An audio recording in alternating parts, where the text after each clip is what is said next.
acids wasn't enough for you, there's some good news. There's actually a 22nd, pyrrolysine. Bad news, pyrrolysine is only found in a few species of archaea. Good news is that we can actually take the machinery from the archaea that make the pyrrolysine and stick the pyrrolysine into proteins.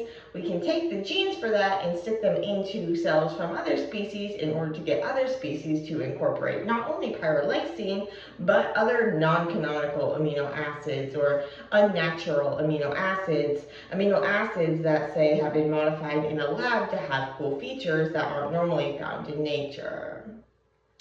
There's a catch, however, because those methanogens, what they do is they actually take over a stop codon. So normally what happens is that you have 3-letter RNA words called codons that tell the ribosome what amino acid to add.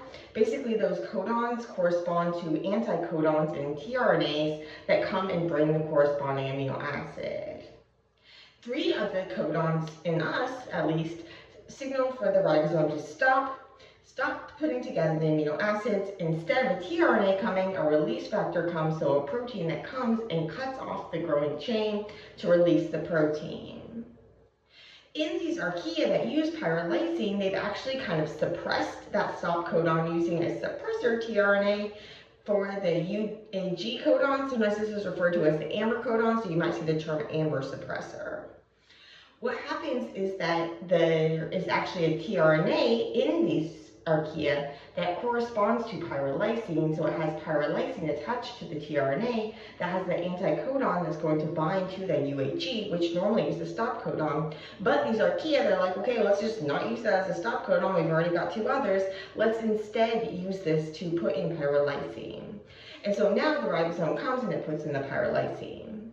If we stick this machinery into other cells, however, those other cells are already going to have that codon being used as a stop codon. And so if you don't do anything, what can happen is that you can actually get messed up versions of other proteins, or you can get truncated versions of proteins in which you're trying to incorporate these non-canonical amino acids. There's some workarounds, including genetic editing of the genomes to replace those amber stop codons with other stop codons. Thankfully, the amber stop codons in a number of cell types are actually the rarest ones, and so you can kind of get away with just tweaking the essential genes so that they don't use the amber codon.